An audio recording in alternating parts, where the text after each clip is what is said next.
Já vou compartilhar minha tela aqui.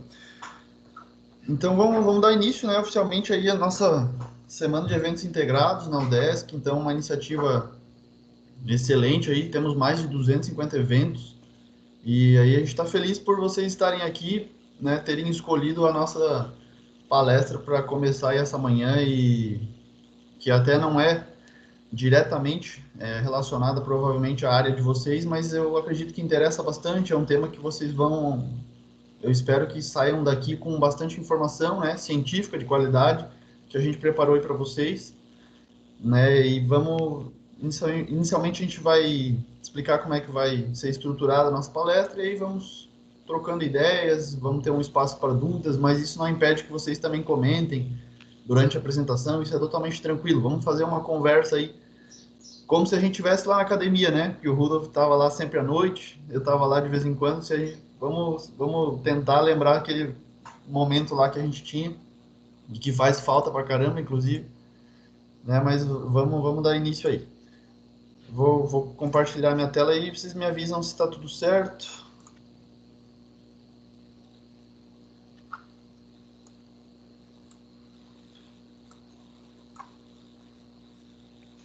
Tranquilo aí, Rudolf? Tá conseguindo? Tranquilo, aparecendo certinho aqui para mim, professor. Beleza, tá. Eu acho que tu consegue ir aceitando as pessoas ali, que tem algumas que parece que precisa de autorização, daí tu vai aceitando ali se conseguir. Acho que não precisa ser só eu que aceito as pessoas para entrar ali. Algumas entram automático, outras entram. Espera, parece que tem que ter uma autorização ali, enfim. Bom, vamos lá. Galera, então, bom dia a todos novamente. Vamos dar início à nossa palestra aí sobre hipertrofia muscular. A gente vai falar sobre as principais variáveis, ou seja, as que mais importam lá na prática mesmo, tá? Sempre embasado pelo conhecimento científico, então a gente vai trazer estudos, né, para poder falar aí dessas 9 variáveis. Então, eu e o Rudolf, eu sou o professor Fábio Dominski, e o Rudolf é o meu colega já de trabalho, eu considero ele já aí finalizado o curso dele de Educação Física na Univille, e a gente trabalhou esse tema aí no trabalho de conclusão de curso dele. Então, ele foi meu orientando, foi orientador dele, a gente desenvolveu um ótimo trabalho. Então, mereceu realmente estar numa palestra, assim, a gente trazer essas informações para vocês a partir do excelente trabalho que ele fez, né? Principalmente ele foi o protagonista, e aí a gente está tentando transmitir esse conhecimento adiante. Beleza? Bom, olha só, a estrutura da nossa palestra a gente resolveu dividir dessa maneira. A gente vai trazer conceitos iniciais, que são importantes para a gente ter um embasamento, uma base teórica, bem rápido. Aí a gente entra mesmo profundamente nas variáveis, a gente vai explicar o conceito de cada variável, volume, o que é o volume, o que é a frequência, a intensidade. E aí sim trazer as evidências científicas recentes de cada variável, e aí vamos para as aplicações práticas e no final a gente deixa um tempinho para dúvida. Então, quem quiser, liga o microfone, faz um comentário, tem uma questão, escreve no chat, fique à vontade. Não impede que vocês também façam durante a palestra. Bem tranquilo, se não quiser perder o time ali, já pode jogar ali, eu só preciso que daí alguém me avise que tem dúvida que eu não estou vendo o chat lá. Beleza? Vamos seguir. Beleza, bom dia a todos aí, pessoal. Começando aqui, a gente vai falar um pouco sobre o que é a hipertrofia muscular. Aqui nós temos um conceito de Schoenfeld em 2020. Hipertrofia muscular, o que é? É um aumento no tamanho do tecido muscular, durante o qual, no processo hipertrófico, os elementos contráteis do músculo, eles aumentam e a matriz extracelular ela se expande para suportar o crescimento. Ali de baixo a gente vai ter uma foto ali, diferenciando o mesmo sujeito, onde na primeira foto ele não está com uma hipertrofia de uma magnitude tão grande na musculatura dele, do membro superior, e do lado a gente vai ter uma foto de que ele está com uma hipertrofia já um pouco mais acentuada. Ou seja, o número de fibras do músculo ele nunca muda, ele permanece o mesmo. Mas os elementos contráteis do próprio músculo em si, eles vão aumentando o tamanho, conforme o processo de hipertrofia ele vai se prolongando assim ao longo do tempo. Pode passar ali, professor. Vamos ver aqui. Não sei se travou aqui, mas vou passar. Agora acho que vai. É importante também a gente falar ali nesse slide aqui anterior que é diferente do termo de hiperplasia, talvez alguns já ouviram, Aham. que se refere, né, ao aumento no número de células musculares, né? Acontece principalmente nos animais, daí no ser humano a gente não tem aí evidências que comprovem isso ainda, então a gente trata sempre do conceito de hipertrofia, que aí sim é o que o Rodolfo colocou. Que é o que principalmente aumenta o volume muscular. Na verdade, existem até poucos estudos sobre a hiperplasia, né, que é o aumento no número de fibras musculares, mas é mais comum em fisiculturistas e se acredita que tem uma relação com esteroides anabolizantes, o uso crônico deles. Mas mesmo assim, é um tanto muito baixo, por volta de 5%. E é só em sujeitos que têm o uso crônico dessas substâncias, assim. Não é o mais comum. O que aumenta mesmo é a hipertrofia, o número de fibras contráteis na maioria da população. Aqui nós já vamos ter, nesse outro próximo slide, tem uma diferença entre hipertrofia miofibrilar e hipertrofia sarcoplasmática. O que seria cada uma? A hipertrofia miofibrilar é quando aumenta o número dos elementos contráteis do músculo em si, da própria fibra. E a hipertrofia sarcoplasmática é quando aumenta o número dos elementos não contráteis, que não ficam na fibra muscular, mas sim adjacentes à fibra muscular. Ela é mais comum, a hipertrofia sarcoplasmática, dá um aspecto um pouco mais inchado para o músculo, e é mais comum nos fisiculturistas do que nos atletas de levantamento de peso. Os artigos eles tendem a demonstrar que há uma tendência às repetições mais altas a resultarem um pouco mais de hipertrofia sarcoplasmática, por volta de 15 repetições para cima, enquanto que as fibras mais baixas, aliás, a hipertrofia miofibrilar, das fibras em si, ela ocorre mais no longo prazo, em maior magnitude nas repetições mais baixas. É um pouco menos acentuado, mas as duas colaboram para a hipertrofia e o tamanho do aumento do músculo, assim, no longo prazo. Ali embaixo nós vamos ter os 3 principais mecanismos da hipertrofia muscular. Entre eles a gente pode citar ali o primeiro, que é a tensão mecânica. O que é a tensão mecânica? A tensão mecânica é nada mais do que a resistência que o músculo precisa impor sobre a carga que está sendo levantada. Está sendo usada durante o treino de musculação ali, ou qualquer outro treino, se aplica qualquer tensão que está sendo aplicada sobre a musculatura que está em uso durante o exercício. Ele é o principal fator considerado, que em todo o processo de hipertrofia ele está presente. Então, é a principal parte, assim, do mecanismo de hipertrofia, que é já bem concretizado, que é importante. Em segundo, a gente tem o estresse metabólico. O que é o estresse metabólico? Ele é nada mais do que o produto da contração muscular, onde se acumulam mais metabólitos no grupo muscular que está sendo utilizado, e esses metabólitos, tanto os metabólitos quanto a tensão mecânica, eles colaboram entre si e para gerar um processo de hipertrofia, o qual desencadeia uma cascata de eventos que daí vai gerar hipertrofia assim no longo prazo. E por último, nós temos o dano muscular.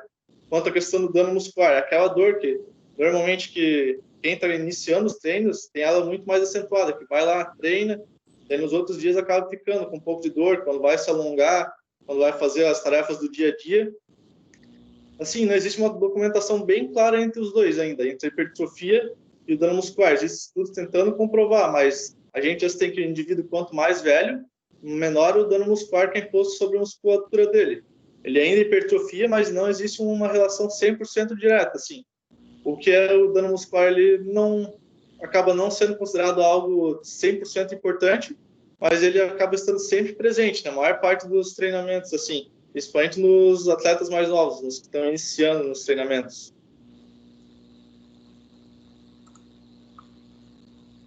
Aqui no próximo slide a gente vai ter uma demonstração, a imagem demonstrando os dois tipos de hipertrofia que acontecem na fibra muscular mesmo em si. Elas ocorrem de duas maneiras: a hipertrofia paralela, que é quando as miofibrilas, né, de actina e miosina, que são os principais componentes contráteis do músculo, eles se interpõem durante o treinamento, depois ocorre a cascata de eventos, e ela vai acontecer de duas maneiras: paralela, quando uma fibra aumenta do lado da outra, ali nós podemos ver bem no centro da imagem, duas fibras uma do lado da outra, aumentando de uma do lado da outra, assim aumenta mais a espessura muscular, e na parte de baixo a gente vai ter uma hipertrofia em série, que é mais comum nos atletas novos, quando eles vão ganhando amplitude, vão ganhando um pouco mais de mobilidade, as células elas aumentam de comprimento também, assim deixando um elemento contrátil mais prolongado e tendo uma amplitude maior para o indivíduo que pratica. É mais comum no começo, mas isso não quer dizer que a gente treinando mais para frente, depois de um tempo, que não é acostumado a treinar numa amplitude mais alta, não possa ocorrer essa hipertrofia insere também dessa maneira. Aqui, galera, a gente trouxe para vocês... desculpa, Rudolf. Tranquilo? A gente trouxe um dos princípios do condicionamento físico.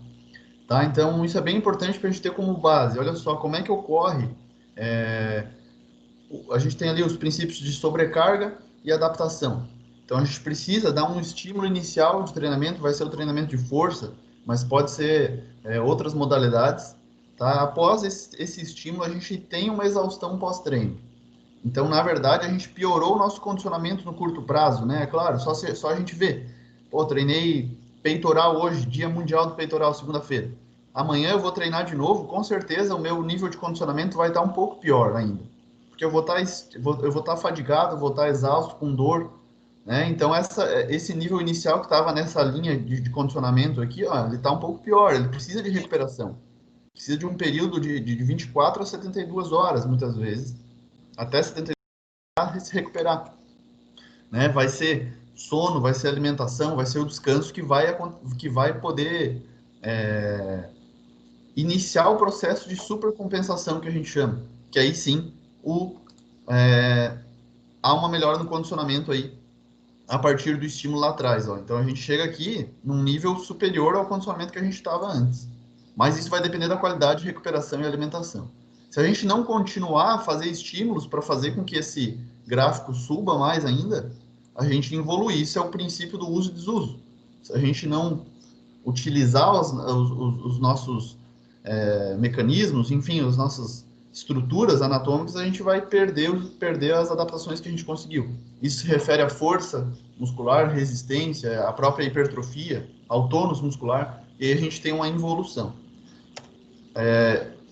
Rapidamente aqui, antes de a gente começar nas variáveis, a gente tem aqui algumas linhas de evolução, tanto da força quanto da hipertrofia. Tá? Nosso foco aqui hoje vai ser hipertrofia, né? O aumento do tamanho dos músculos. Aqui eles colocaram que ela ocorre a partir, sei lá, da 12ª semana. Né? O Rudolf até pode comentar um pouquinho daqui a pouco, que a gente já tem estudos que mostram diferente. E até animador nesse sentido, né? Principalmente para os iniciantes. Então, olha só, o aumento da força, ela já acontece desde as primeiras sessões, ó. Só que isso é uma adaptação neural. Ou seja, do sistema nervoso. Ele se adapta, ele se familiariza com o estímulo que está sendo dado e já aumenta a força. Só você vê na academia, nas primeiras sessões, como você aumenta a força rápido. As barrinhas dos aparelhos já vai aumentando bem rápido. Você olha para você no espelho, você não teve hipertrofia nenhuma praticamente ainda. Pelo menos visível, né? Então, esse aumento da força é uma adaptação neural.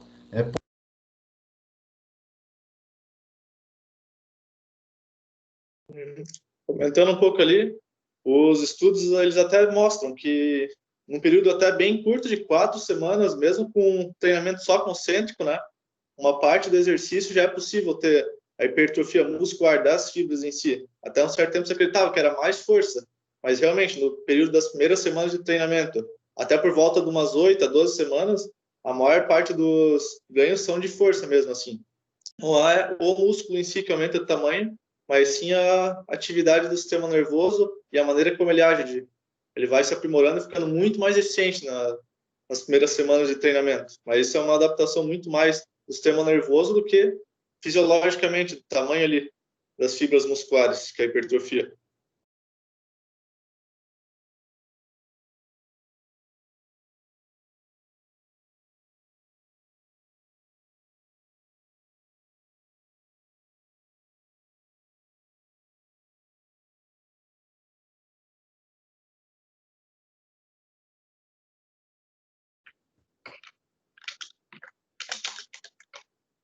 Com licença, Fábio, você tá mutado, a gente não tá te ouvindo. É verdade, Fábio? O rapaz tava falando sozinho aí até agora e eu nada. Eu pensei que era erro do meu áudio aqui até, daí eu não cheguei a comentar com o professor, estava olhando. Obrigado por avisar ali quem avisou. Bom, então assim, só retomando rapidinho, tá? Que eu acabei acho que mutando sem querer ali. A gente tem um platô aqui, né? Tanto na força e na hipertrofia, ó. A gente não vai aumentar para sempre isso, né? Não tem como. Após um certo período de tempo, quanto mais experiente o indivíduo, mais difícil vai ficar para ele aumentar. E aí ele colocou aqui os esteroides anabolizantes como forma de quebrar o platô. Né? A gente, claro, vai condenar o uso dessas substâncias, dos esteroides. Tá? Mas é só para a gente entender aqui como funciona tanto a força e a hipertrofia. Nosso alvo vai ser isso aqui hoje, com certeza a hipertrofia. As variáveis, tá? Então vamos chegar aí no nosso tema principal da nossa palestra aqui, da nossa conversa com vocês. A gente vai falar de volume, frequência, intensidade, a seleção de exercícios, tipo de ação muscular, intervalo, cadência, a ordem dos exercícios e a amplitude de movimento. Tá? São essas 9 variáveis, a gente tem outras também, mas a gente considerou essas as mais importantes. Tá? A gente vai abrir aí com o volume, né? Então, e vamos considerando aí nessa ordem aí as variáveis que interferem na hipertrofia muscular. Tá? Vamos lá. Aqui nós vamos começar falando sobre a primeira variável, né? Que é o volume de treinamento. O volume de treinamento, ele é um conceito bem simples. Ele é expresso através do número de séries multiplicado pelo número de repetições que a gente realiza numa sessão de treinamento ou semanalmente. Seria daí o volume da semana ou o volume da sessão de treino. No caso, uma pessoa que faz, vamos dizer, 4 séries de 10 repetições para um muscular do peitoral, ela vai ter um volume de 40 repetições, enquanto que uma pessoa que vai fazer 5 séries de 8 repetições, ela também vai ter um volume de 40, ou seja, mudando um pouco as cargas, a gente já consegue alterar, de certa maneira, o volume. Ela é medida para a gente quantificar o total de trabalho realizado, assim, a gente consegue progredir nas cargas, no estímulo que a gente dá para o músculo, de uma maneira mais eficiente. Quais são as maneiras mais fáceis da gente mediar e mudar um pouco o volume? A frequência do treinamento, ou seja, o indivíduo só treina o grupo muscular uma vez na semana, passar a treinar 2, 3 ou mais, conforme ele vai se adaptando. Isso é uma questão de a gente ver como cada um responde, se consegue se recuperar bem, já é uma maneira que a gente consegue voltar a treinar. A gente também muda isso através da duração da sessão de treino, aumentar o número de séries dentro da própria sessão, né, durante a semana.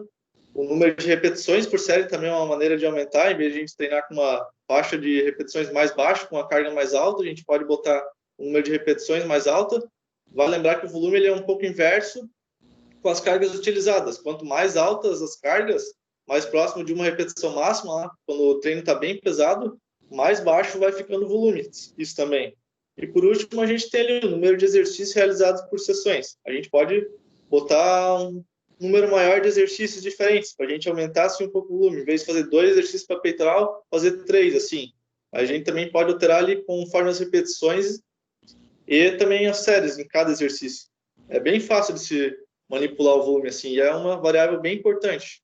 Nós vamos até comentar mais sobre ela mais para frente ali. E a gente traz uma evidência que é a partir de uma revisão sistemática, né? Que tipo de estudo é esse, galera? Só para a gente ter uma noção. É um estudo que reúne até uma revisão, só que ela é feita de forma mais rigorosa. Então, tem todo um procedimento para se fazer, todos os cuidados para se fazer de maneira que o Schofield ali, que é um dos pesquisadores, talvez o maior pesquisador de treinamento de força aí que tem na atualidade, né? Ele tem mais de 110 estudos aí nos últimos 10 anos sobre treinamento de força. E aí eles tomaram diversos cuidados para analisar e reunir estudos sobre volume de treino e hipertrofia. Tá? E aí o que os caras encontraram? Uma relação em formato de U invertido. Tá? Então, olha só, quanto maior o volume semanal de treino, até um certo ponto, a gente tem realmente um ganho de hipertrofia. Então, a gente pode até considerar, Rudolf comenta aí comigo, o volume como talvez a principal variável realmente relacionada aí à hipertrofia. Então, talvez o que vocês realmente tenham que mais se importar, todos nós, inclusive quem queira, tenha esse objetivo, esse foco na academia de hipertrofia. Tá? Só que a gente ainda não sabe até onde o volume pode aumentar, sem com que a gente tenha decréscimos ou perdas, né? Ou até deixar de ganhar em algum ponto onde a gente aumente tanto o volume que não vai ter novos resultados. Então, o formato de U invertido aqui, ele é bem infeliz nisso. Uhum. Assim, o tanto de volume que um indivíduo consegue aceitar, ele varia de pessoa para pessoa. Qual que seria o ideal? Que a pessoa que tem uma genética melhor, né? Falando dessa maneira, ela consiga ter mais resultado com menos séries. Vamos dizer, se você está conseguindo ter resultados, está aumentando a hipertrofia, aumenta um pouco da força também no longo do tempo, assim tem uma noção. Se tu tá tendo um pouco mais de hipertrofia, o indivíduo que já treina mais tempo, assim tu sabe se está sendo efetivo o teu treinamento. Caso contrário, é bom a gente aumentar o volume, o número de séries, mas isso vai da tolerância de cada indivíduo. A gente pode ir progredindo ao longo do tempo, vamos dizer, um período de tempo, fazer umas 10 séries por grupo muscular durante uma semana. Depois passou um ciclo de treino, a gente aumentar um pouco, lá com umas 15, 16. Assim, não existe um ponto limite, não existe um número-chave ali para esse número de volume. Isso vai do indivíduo. Enquanto ele estiver conseguindo se recuperar, conseguindo treinar, ele está evoluindo um pouco. Ele não está chegando então no overtraining, que seria o overtraining, seria quando ele já está treinando demais, em vez do desempenho dele, a hipertrofia aumentar, ela só está andando para trás, está tendo um efeito negativo, porque o volume está muito alto e também pode acontecer de acarretar algumas lesões. As articulações começarem a doer muito, então é sempre bom a gente balancear, a gente fazer como se fosse uma periodização na dúvida, sempre consultar um profissional de educação física na dúvida, para tirar e ter uma noção. Mas enquanto estiver evoluindo, estiver indo melhor, melhorando o desempenho, não existe porque a gente botar um padrão, um limite de séries para cada um, assim. Vai de cada um, conforme estiver se recuperando bem, o desenvolvimento estiver evoluindo, não tem por que a gente padronizar um limite para cada indivíduo. Aqui agora vamos falar sobre um pouco da segunda variável do treinamento, que é a frequência. A frequência nada mais é do que o número de vezes que um grupo muscular ele é estimulado em determinado período de tempo. Normalmente ele é compreendido numa semana, tanto de vezes que as pessoas elas treinam um grupo muscular ao longo de uma semana, mas isso não quer dizer que seja necessário ser numa semana, isso pode ser organizado de uma maneira diferente, mais pela rotina que a gente tem geralmente de ter um descanso no final de semana e trabalhar mais durante a semana, fica mais palpável assim na nossa sociedade, no método que a gente vive hoje em dia. Ela ajuda a mediar também o volume total que um indivíduo ele consegue exercer durante uma semana, porque assim a gente consegue diminuir um pouco a fadiga de uma sessão de treinamento, né? Vocês podem ver, quem já treinou umas 4 exercícios assim por um grupo muscular num dia de treino consegue notar que nas últimas séries fica bem complicado, assim, começa o músculo a ficar muito fadigado e fica difícil de exercer força sobre ele.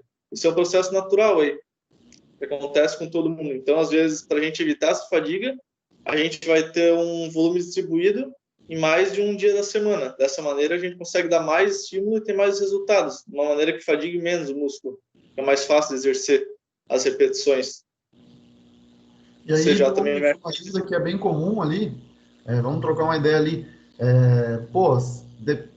o que vale mais a pena, né? Pergunta aí chave. Por exemplo, entre um treino A e B, um treino ABC, o que tu acha com base no que tu fez aí, o teu trabalho, em relação a isso? Pô, o indivíduo precisa treinar uma vez só na semana o grupo muscular, ou 2 ou 3, né? O que a frequência aí tu considera importante? Assim, pelo nosso trabalho que a gente fez, as evidências da literatura que a gente encontrou, elas demonstram que a frequência, ela depende muito do volume de treino que a gente exerce numa semana.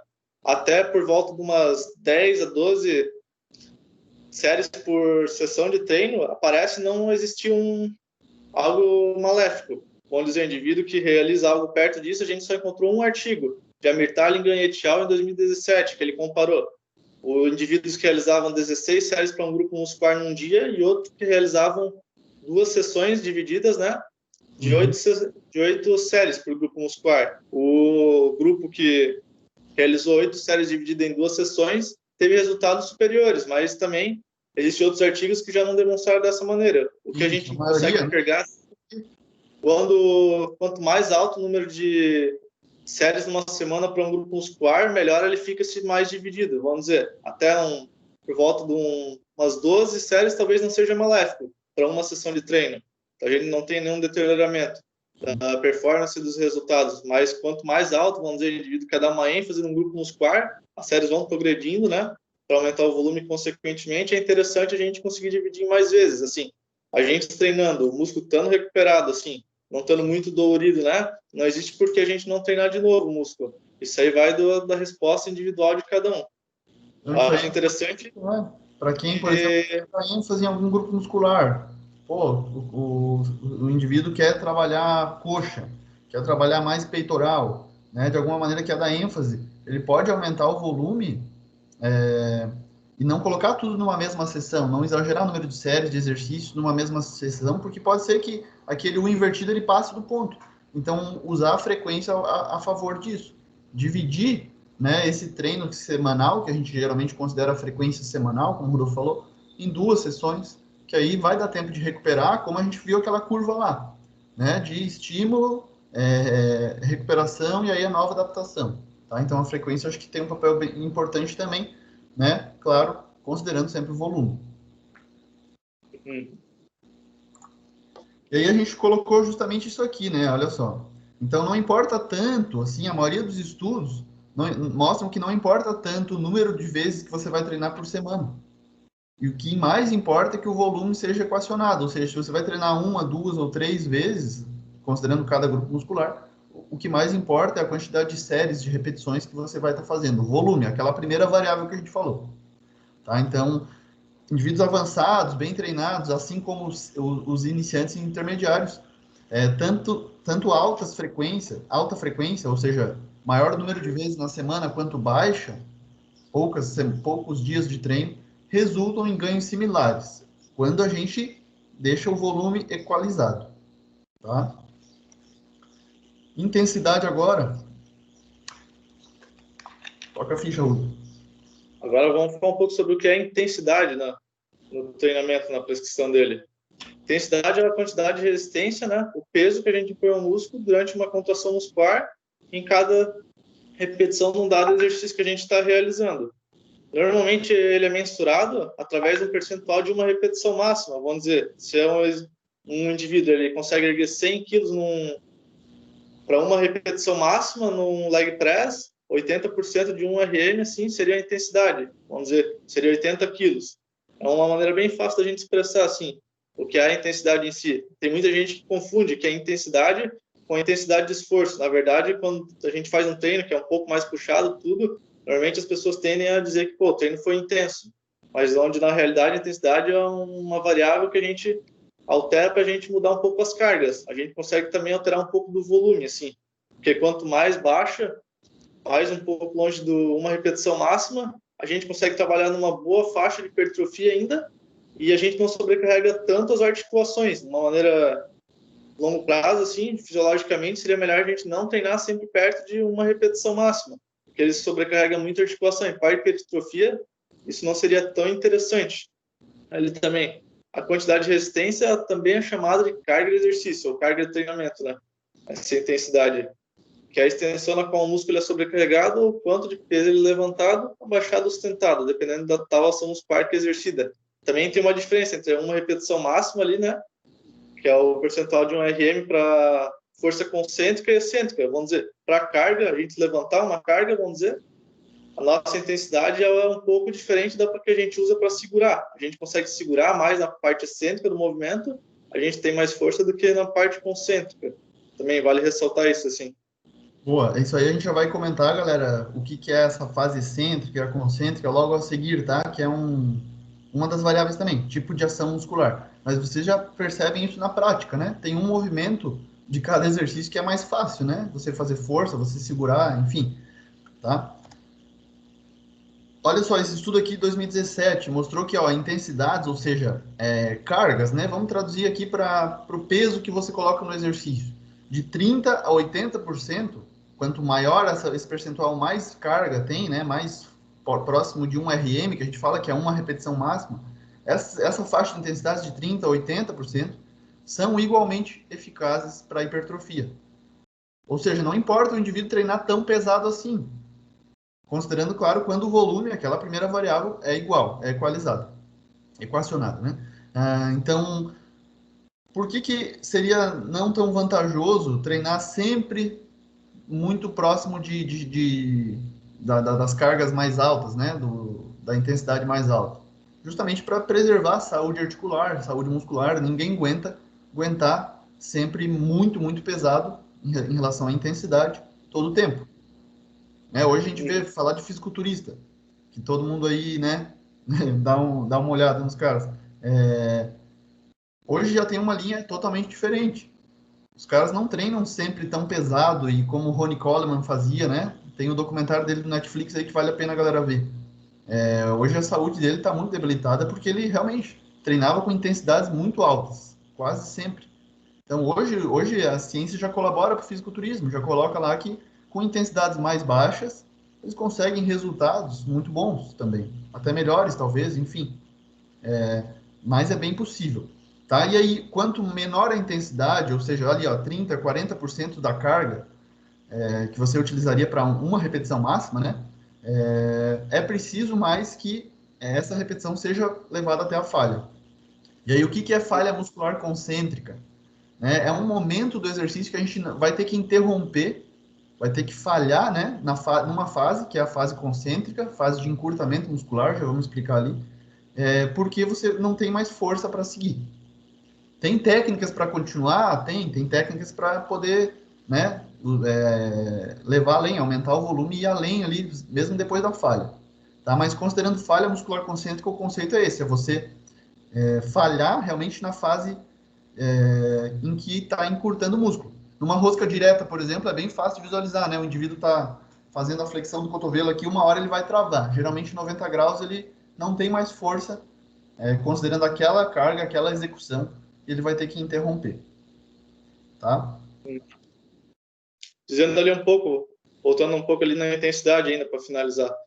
Ali, essas intensidades de 30%, 80%, que a gente está falando de uma repetição máxima, normalmente elas vão se expressar por algo 80%, vai ficar perto de 8 repetições máximas ali, dependendo do exercício, enquanto 30%, na maior parte das vezes, acaba chegando até perto de 30 repetições, algo mais alto, assim. Então, muitas vezes a gente vê que em algumas academias, alguns profissionais ainda têm o costume de dizer que para hipertrofia, a gente trabalha entre 8 a 12 repetições, assim, ou 6 a 12, mas na realidade, quando a gente trabalha até ali perto de 30 repetições para uma falha máxima, concêntrica, como o professor comentou, ainda o resultado é igualmente eficaz, assim. Então, às vezes, quem tem alguma dor, né, alguma articulação, algum problema um ligamento, vale mais a pena a gente trabalhar numa intensidade mais baixa, porque a gente vai ter hipertrofia igual, da mesma maneira, e a gente ainda vai ter vamos dizer, a gente vai dar um descanso maior para as articulações, a gente vai hipertrofiar o músculo de uma maneira boa, dar um suporte melhor para as articulações com o próprio músculo, para no decorrer do tempo, talvez mudar um pouco essas intensidades, né?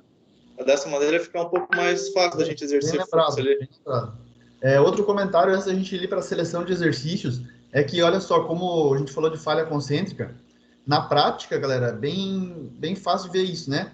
Pô, vou treinar numa intensidade de 30% querendo chegar à falha, né? A gente não precisa chegar à falha, claro, em todos os exercícios, em todas as séries, isso não existe. Mas é muito mais difícil chegar numa falha com a carga mais baixa do que numa carga mais alta. Quer ver? Coloca alguém para fazer leg press lá com uma carga aí de 30% da capacidade máxima dele e pede para ele ir até a falha, assim, a pessoa. Vai ser difícil, porque com certeza pode ser que ele interrompa antes, por alguns motivos. Pode ser que ele não aguente a dor localizada ali do acúmulo de metabólicos, né? Isso é bem comum. Eu interrompo às vezes antes, mesmo tendo força, você não aguenta de dor localizada, né? Aquela sensação de queimação. Isso pode fazer com que a pessoa interrompa antes. Outra coisa também é a parte cardiorrespiratória mesmo, né? A parte ali da sensação de fadiga. E aí pode ser que o indivíduo interrompa antes. Com 80% pode ser que ele já interrompa por falta de força antes, o que seria realmente aí a falha muscular concêntrica, né? Então vai variar bastante, tá? Mas esqueçam essa faixa de repetições aí muito fechadinha, 8 a 12, né? A gente vê na ciência aí que, pô, pode ir além até 30 repetições e temos que superar essa visão aí que infelizmente foi espalhada aí, né? Agora, comentando um pouco sobre a seleção de exercícios. Vamos começar salientando assim, a diferença entre pesos livres e máquinas e exercícios uni e multiarticulares. A principal diferença que a gente nota, assim, entre os pesos livres para as máquinas seria mais a coordenação motora. Assim, numa questão, no ponto de vista hipertrófico, quando a gente dá estímulo igual, o volume permanece bem similar, a gente nota que a hipertrofia é igual. Às vezes, muita gente acredita que os pesos livres eles deixam um pouco mais dolorido e tudo em si. Acredito que, de certa maneira, porque eles deem um estímulo mais forte na questão das articulações, porque a gente precisa de uma estabilidade articular, sobrecarreguem um pouco mais as articulações. até voltando um pouco ali que a gente não tinha comentado, é que, na verdade, o processo de hipertrofia, o músculo, ele hipertrofia mais rápido. Agora, enquanto os tecidos ali conectivos das articulações, ligamentos, eles levam um pouco mais de tempo para se adaptar. E outra parte, entre os movimentos uniarticulares e os multiarticulares na seleção de exercícios, falando um pouco da diferença entre um e outro. O exercício uniarticular, ele é um exercício onde é que a gente move a carga primariamente com um grupamento muscular. Ali a gente tem uma foto do pec deck, onde é que o indivíduo está fazendo aqui. A gente tem um músculo que move primariamente, né, o corpo, que seria o peitoral maior, né? Ele tem uma ênfase um pouco maior nesse músculo, enquanto que o tríceps, outros músculos, eles não são tão utilizados. Não é que eles não sejam utilizados no exercício uniarticular, só que a ênfase neles é um pouco mais baixa. Enquanto nos exercícios multiarticulares, a gente já precisa um pouco mais de coordenação motora. Já para alguns indivíduos que estão iniciando, já fica um pouco mais difícil, mas é uma questão de adaptação. A questão de vista do ponto hipertrófico, todos os dois são bons, assim, eficientes. Só que os exercícios multiarticulares, a gente trabalha mais de um grupo muscular por vez que faz o movimento primariamente, assim. Então, a gente consegue ter um volume, vamos dizer, um pouco maior para os exercícios numa questão de tempo mais curta, assim. O indivíduo que tem menos tempo para treinar, talvez seria mais interessante agora, na pandemia, né? Porque as academias estão limitando o tempo. Quem treina, assim, dessa maneira, talvez dá uma ênfase um pouco maior nos multiarticulares, assim. Porque daí a gente bota, vamos dizer, num exercício de supino reto com barra. A gente vai conseguir treinar bem, daí um pouco do deltoide frontal aqui, né? O ombro, o peitoral e o tríceps também, porque todos os três atuam de maneira primária. O peitoral pode até ser o músculo que mais contribui muitas das vezes, mas os outros também já vão estar recebendo um bom volume e estímulo de treino, assim. Aí a gente trouxe essa evidência aqui, galera. Olha só. Os caras dividiram 3 grupos de pessoas. E aí colocaram os caras lá, 19 homens, para fazer supino reto barra, supino com halteres e supino no Smith. Esses 3 aqui a gente pode fazer lá na nossa academia, inclusive, né? Aí 4 séries de 10 repetições com 2 minutos de descanso. E aí eles colocaram lá eletrodos de superfície, né? Avaliaram a ativação muscular. Tá? Já vamos falar um pouquinho da diferença, ativação muscular e hipertrofia, né? Que popularmente a gente fala o quanto o músculo está pegando naquele exercício. Tá? Então eles investigaram ativação muscular, número total de repetições e volume de treino nessas 3 condições, tá? Supino reto barra, com halter e no Smith, aquela máquina guiada. O que eles viram ali, ó? Supino com halteres apresentou maior ativação do peitoral em relação ao supino com barra. Rudolf, tem ideia de que por que isso pode ter acontecido? Ali a diferença entre o supino reto com barra e o... Isso. É porque a gente acredita assim que no exercícios com barra a gente tem uma necessidade menor de a gente exercer equilíbrio, né? E quanto menor a necessidade de exercer equilíbrio, maior a força que a gente consegue exercer. A gente pode até ver que comum nos exercícios com barra a gente conseguir colocar mais carga do que os exercícios que são com halteres ou com máquinas assim, até por questão do próprio vetor de força e tudo. Show de bola. O segundo resultado, o supino com halteres ativou melhor o bíceps braquial que os outros 2. Então, olha só, ativação de bíceps no exercício de supino. Então, o que o Rudolf comentou do desenvolvimento, acho que foi ali, né? A gente tem ativação de deltoide anterior e tríceps. E no supino também, além do peitoral, a gente tem deltoide anterior, né? A parte frontal do ombro aqui, o tríceps e até uma ativação de bíceps. No Smith, aquela máquina guiada, né? A gente teve a ativação mais efetiva do deltoide anterior, da parte da frente do ombro. E, por fim, o supino realizado com a barra e na barra guiada, no Smith, ativou mais o tríceps. O que isso mostra para a gente, né? Deixa eu voltar aqui. Que a gente também tem que avaliar a ativação muscular quando considera hipertrofia. Não quer dizer assim, pô, esse exercício está pegando em tal região que vai ter mais hipertrofia naquela região. Não é uma relação totalmente direta, mas influencia com certeza. A hipertrofia é um processo mais complexo, né? Do que simplesmente a gente avaliar onde está pegando a ativação muscular dos exercícios. Tá? Comentário aqui, Rudolf, alguma coisa ou vamos seguir? Vamos seguir aí, que senão a gente acha que vamos passar um pouco de tempo aí.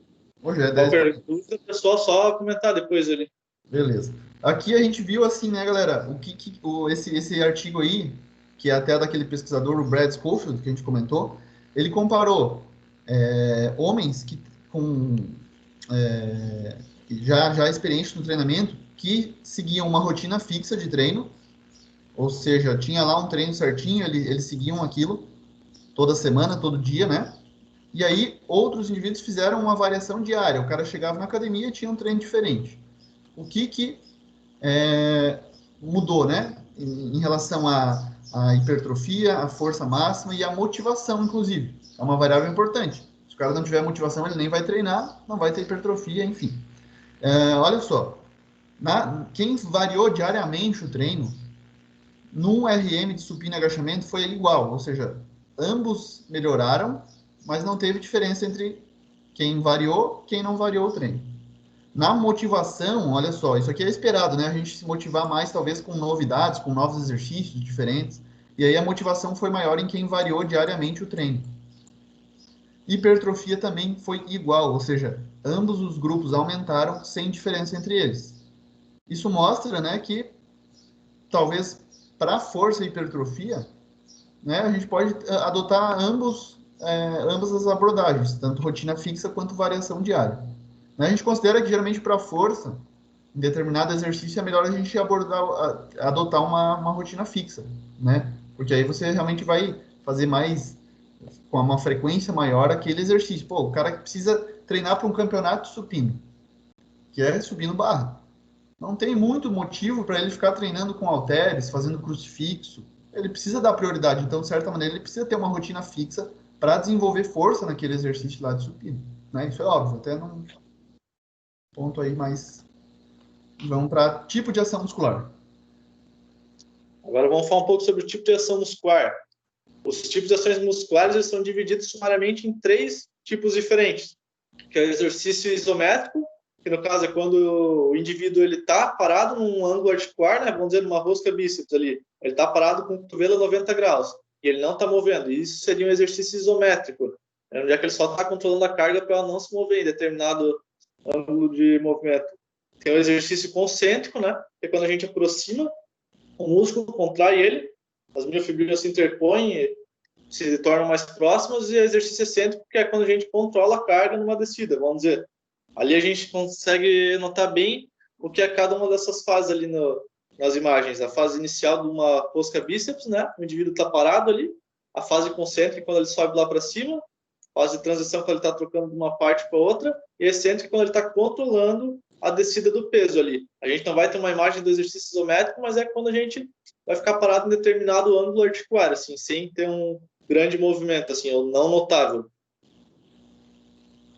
Aqui, galera, só para a gente explicar já um pouquinho da cadência, até depois a gente vai, né? Mas a gente pode até manipular isso no treino das pessoas, né? Aqui, por exemplo, a gente coloca 0 segundos para essa fase inicial. O indivíduo não vai permanecer nenhum tempo, nenhum segundo aqui totalmente estendido os cotovelos. Na fase concêntrica, ele levar 2 segundos para subir a barra aqui, ó. 0 segundos na fase de transição. E aí, 4 segundos na fase excêntrica, ou quando ele está descendo essa barra aqui, 4 segundos. E aí fica mais ou menos um número assim, né? A cada repetição, o indivíduo precisa controlar ali aproximadamente. E aí a gente vai ver agora, né, o que seria mais vantajoso. Foco na fase concêntrica ou excêntrica. Desculpa o rabisco aí. Então, olha só. A gente tem um menor número de unidades motoras recrutadas durante a fase excêntrica. Isso aí a gente pode ver quando você está baixando a carga no supino até o peito, então está com a carga lá em cima e vai descendo devagar. A gente tem uma capacidade de força pelos sarcômeros maior. A gente aí cerca de 20 até 50% maior. Então tem treinos que enfatizam isso, inclusive. Tá? Só que a utilização de aí cargas até maiores com RM, porque a gente consegue pegar isso, né? Mais do que a gente faria num exercício, aí a gente consegue fazer só numa fase, que é essa fase excêntrica, a popular negativa que a gente fala. Só que isso não é viável, não é, né? Na maioria dos casos a gente não tem esse tipo de segurança, né? Só ver a foto do cara ali treinando com um peso absurdo, sozinho em casa, enfim, tá? Então a gente tem que tomar certos cuidados. E aí meta-análise, que também é um tipo de estudo aí teórico que os autores aí, o Schofield novamente, faz novos cálculos estatísticos a partir de 15 estudos para tirar novas conclusões. Ele coloca pequena vantagem para ações musculares excêntricas em relação às concêntricas. Então, ó, para quem não conseguiu pegar ainda, a gente coloca ali. Ó, aqui ele está numa fase de transição, digamos, né? Esse cara aqui. E aí, ele descendo é a fase excêntrica. Ele subindo o movimento é a fase concêntrica.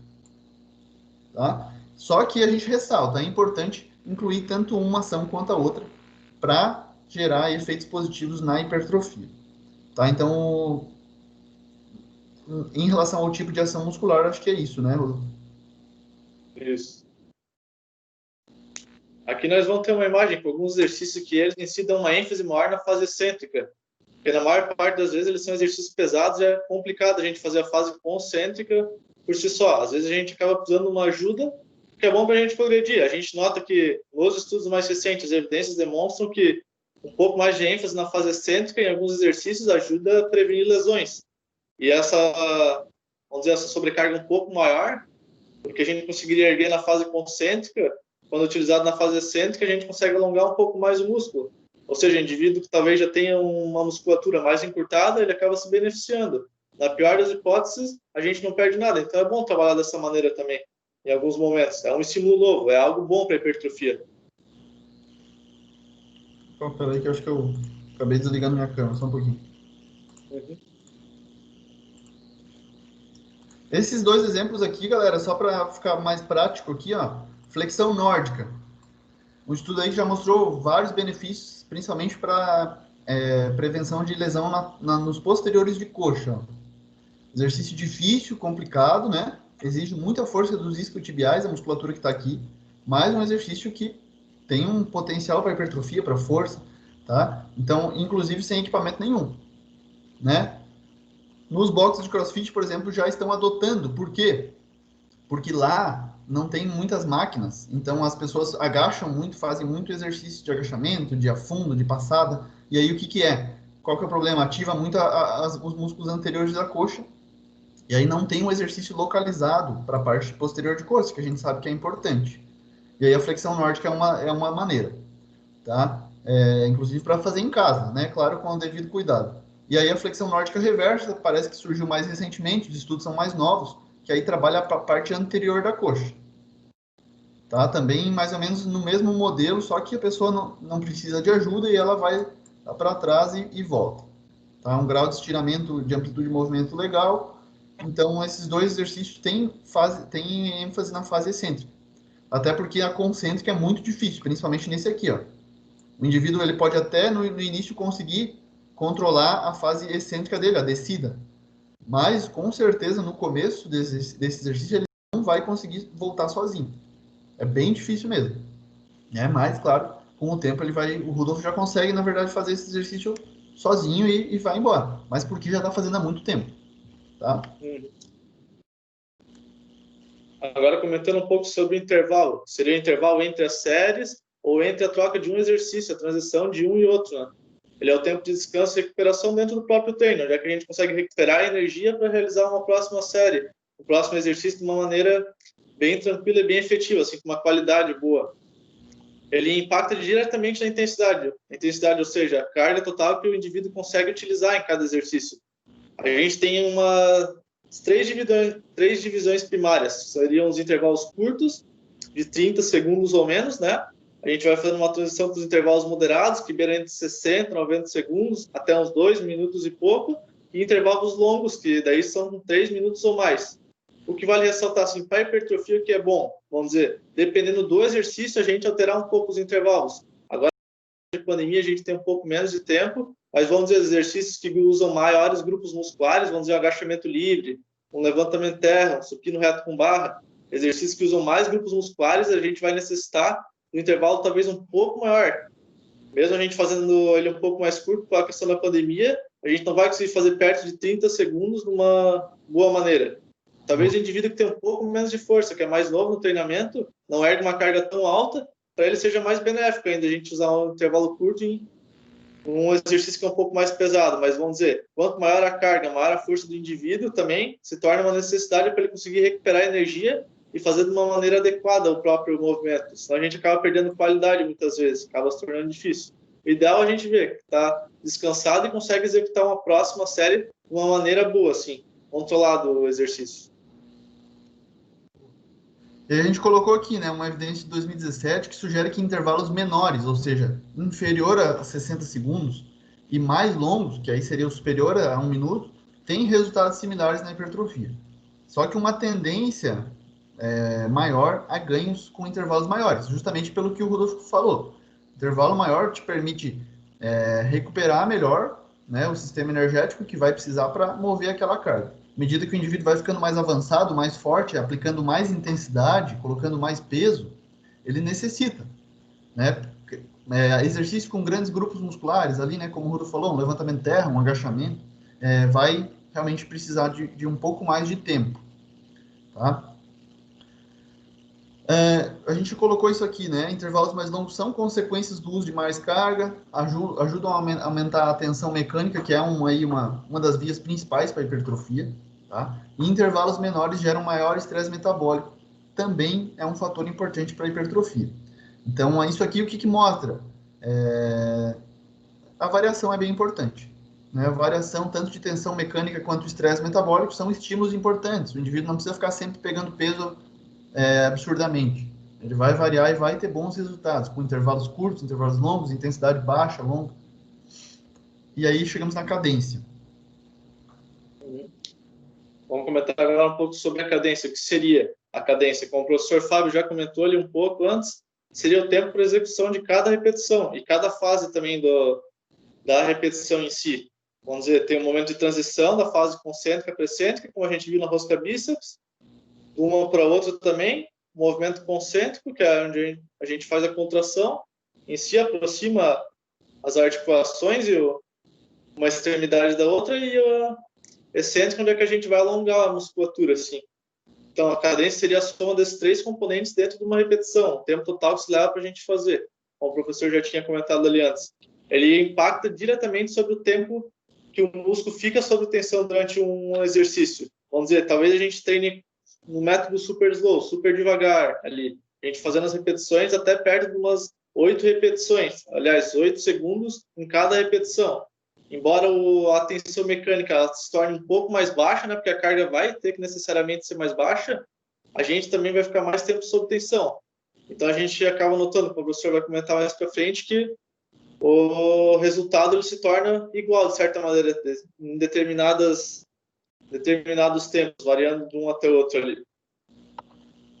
E aí que a gente chega aqui, né? Será que adianta? Será que vale a pena o indivíduo treinar sempre com baixa carga e um método super slow, super lento?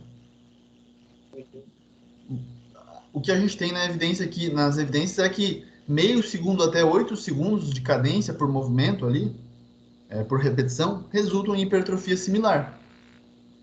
Né? Então, acima de 8 segundos, por exemplo, já não vale a pena. Né? Um tempo muito alto pode ter até decréscimo, né? A gente viu, né, Rodolfo, que pode ter até um detrimento da hipertrofia. Perfeito. Então, olha só, uma fase concêntrica, vamos lá, encurtamento do músculo no movimento, de 1 a 3 segundos podem ser consideradas opções viáveis, e aí uma fase excêntrica de pelo menos 2 segundos parece ser necessária para a gente garantir que o movimento seja realizado sob controle muscular. Isso é bem importante, a gente usufruir das duas fases do movimento. Às vezes na barra fixa, o indivíduo puxou, só que ele larga, ele usa a gravidade para favorecer, né, fazer maior número de repetições, ele não está nem exercendo muita tensão na musculatura nessa fase aí excêntrica. Então aí, estipular um tempo para ele fazer essa fase de descida da barra pode ser interessante. Para iniciante, o cara que está começando aí abaixo de 6 meses, a cadência já não é uma variável tão importante, porque os ganhos de força e hipertrofia vão ocorrer naturalmente, independente da cadência. Tá? Então, não é tão relevante assim. Agora, sobre um pouco das ordens de exercícios, no ponto de vista de hipertrofia. A gente consegue dar uma maior ênfase, realizar o exercício com maior qualidade naqueles grupos musculares, exercícios que a gente realiza primeiro na sessão de treino. Ou seja, talvez fosse interessante a gente começar os treinamentos sempre por exercícios que a gente quer dar um pouco mais de ênfase. Quem quer dar em algum momento, assim, um ciclo de treinos, um pouco mais de ênfase no bíceps para trabalhar ele, não seria tão ruim a gente trabalhar o bíceps antes de costas.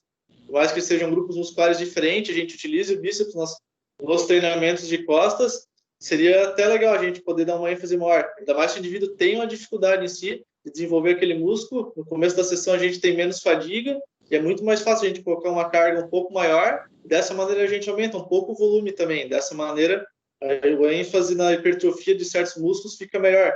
A gente consegue organizar dessa maneira de um modo bem legal, assim. Show de bola. E aí a gente vê assim, né? Essa revisão de 2020, inclusive, tá? Uma evidência bem recente. A ordem dos exercícios, ela, principalmente se a gente considerar força, o indivíduo que quer ganhar força, aí sim ela tem grande influência. Então, o cara que quer ganhar força num determinado exercício, comece por esse. Na hipertrofia, a gente já não é tão influenciado assim por essa variável. Tá? Então, assim, o objetivo do indivíduo é a hipertrofia, não existe uma ordem, você faça primeiro tal exercício. Na força, já é diferente. Tá? Então, se o seu objetivo é otimizar a hipertrofia, essa pode ser alcançada independente da ordem. É claro que você pode priorizar realmente para poder aproveitar melhor, como o Rodolfo falou, de bíceps e costas. Depois que a gente treinou costas, fazer bíceps muitas vezes pode ser difícil, porque ele já foi ativado bastante, já foi fadigado de certo modo, né? Para força muito mais, mas até para hipertrofia um pouco também isso pode ser transferido. E a amplitude, acho que é a última, né? Se eu não me engano. A última nossas variáveis de treinamento ali seria a amplitude. A amplitude é expressa através dos graus que as articulações podem mover os membros ao longo de determinada área. Vamos dizer, é o arco articular já que a pessoa consegue se mover de uma maneira eficaz e os músculos são ativados de diferente forma, dependendo da amplitude do movimento. Isso também varia um pouco de indivíduo para indivíduo. Tem indivíduos que, por mais que a gente realize um movimento bem parecido um com o outro, não é todo indivíduo que vai conseguir realizar com uma amplitude igual. Um exemplo bem legal é o agachamento em si. Não é todo mundo que vai ter uma estrutura, um quadril, uma articulação que vai suportar o indivíduo sentar lá embaixo. A gente sempre escuta, né? Que algumas pessoas dizem que desce 90 graus ali, um agachamento livre, mas a gente tem uma diferença de ativação. Assim, se o indivíduo conseguir descer bem, o quadril não se mexer, não tem porquê. Nos outros movimentos também, de uma maneira que não prejudique as articulações, quanto mais amplitude, de certa maneira, é melhor, porque a gente consegue deixar o músculo sob tensão mais tempo, assim a gente realiza menos repetições, utiliza menos tempo, para a gente dar um estímulo igual para a hipertrofia, assim. Os exercícios normalmente são realizados com uma amplitude total de movimento que cada corpo vai permitir, assim. Então não existe um ponto-chave para cada um. Tal indivíduo faz de certa maneira ou de outra. A gente sempre deve alterar isso de uma maneira que a gente consiga dar um bom estímulo para o músculo, na hipertrofia, e a gente não prejudique muito as articulações. Se a gente vê que está doendo muito uma articulação, talvez mudar um pouco a amplitude, como a gente está fazendo exercício, seria uma boa opção. Aqui é um exemplo do que ele falou, né? O mesmo agachamento, é o exercício de agachamento, com variações. Isso vai variar da mobilidade do quadril do indivíduo, do tornozelo, do tamanho da perna. Olha só essa foto aqui, ó. Né? Tem indivíduos que são mais baixos, indivíduos que têm restrição de mobilidade do tornozelo, e o agachamento padrão é diferente. Né? Mas, claro, no geral, a recomendação é a amplitude total dentro das possibilidades de cada um. É claro que a mobilidade de quadril pode melhorar, você pode treinar para melhorar um pouco, tornozelo também, a tua mobilidade torácica, né, das costas para elas ficarem mais eretas possível, também dá para melhorar até certo ponto. Mas a gente tem que considerar as diferenças individuais também, que é importante. O agachamento a gente aproveita para falar isso daqui, né, que é um dos mitos do agachamento, que o agachamento profundo prejudica os joelhos. Na verdade, a gente pode agachar profundamente tranquilamente, se a gente tiver essa mobilidade aqui para fazer isso. Tá? Ó, a gente tem um corpo de evidências na literatura que não suporta as afirmações aí de que os agachamentos profundos prejudicam a estabilidade da articulação do joelho. Então, é seguro, né, e viável a gente fazer um agachamento completo, total, né, desde que o indivíduo tenha condições para isso.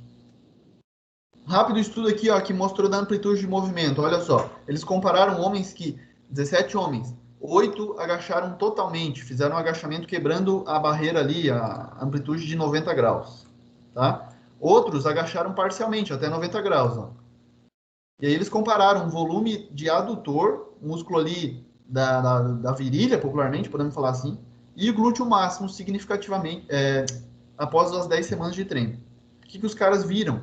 Que o adutor e o glúteo máximo aumentaram significativamente comparado ao agachamento parcial. Então, quem agachou totalmente, né, hipertrofiou mais glúteo então músculo de glúteo e adutores, tá? A parte interna da coxa, comparado a quem teve aí a limitação no movimento. E nesse sentido, no agachamento aqui a gente tem um benefício em agachar totalmente, em amplitude maior, tá? Colocamos um cuidado também aqui no agachamento Smith que a gente tem que ter, tá? Lá na nossa academia a gente tem esse aparelho e não tem a gaiola de agachamento livre. Estamos em busca dela, inclusive, para comprar aí já faz tempo. E aí a gente tem que tomar um cuidado para o posicionamento dos pés, tá? Vai um pouquinho, a gente está falando de execução de movimento, mas é importante falar, ó. Essa moça aqui, ela está com os pés à frente e por conta disso, ela não distribui de maneira adequada aqui como teria que ser um agachamento, assim. A gente pode fazer certas variações, mas nesse sentido aqui, o peso da barra vai estar exatamente sobre o quadril e maior torque na coluna. Então a gente teria que posicionar os pés mais para trás aqui, né, e fazer um movimento mais natural possível. Tentar jogar o quadril lá para trás, porque as curvaturas da coluna sigam normalmente, continuem normalmente durante o movimento. Né? Para isso, ela vai precisar de maior mobilidade do tornozelo, do quadril, né? Porque a barra está presa. A barra vai fazer só um movimento. Então, é ela que tem que se adaptar. Esse cara aqui é pior ainda, né? O caso desse cara aqui, ó, ele coloca... Oh, ficou riscado ali, perdão. Ele coloca muito lá na frente os pés. Com certeza, ele vai sentir uma pressão aqui muito grande na coluna. Ele vai sentir trabalhar as pernas também, a parte inferior. Mas aí a gente tem que ter esse cuidado no Smith. Para finalizar, tá, galera? A gente já está até quase passando um pouquinho da 1 hora estipulada. Vamos responder, né? Quais as variáveis mais importantes no treino? Essa foi a nossa promessa aí do título da palestra. E aí a gente vai para as aplicações práticas. Então, assim, anote isso se quiser. A implementação de treinamento com um número moderado de repetições vai variar entre 6 a 12, mas a gente viu que pode até passar, chegar a 30. Séries múltiplas também, de 3 a 6. Cargas moderadas, 60 a 80% de 1 RM. Intervalos curtos de descanso entre as séries provoca maior estresse metabólico, em contraste com cargas mais altas, elevadas, que vão precisar de mais tempo. E aí isso parece ser um estímulo potente para induzir hipertrofia muscular.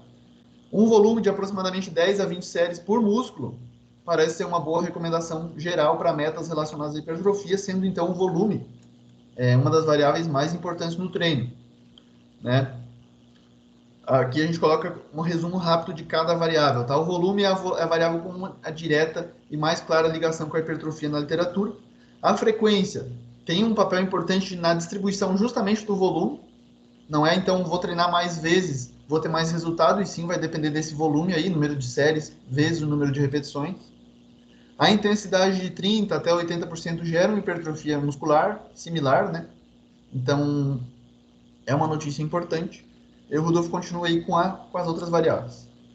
Uhum. Ali acrescentando na intensidade um pouco mais, que independente de onde a gente treinar, né, a zona alva é sempre bom treinar até a falha ou bem próximo também, não deixar ficar muito longe. Isso é algo bem importante se ressaltar, porque em questão hipertrófica é necessário mesmo a gente trabalhar dessa maneira.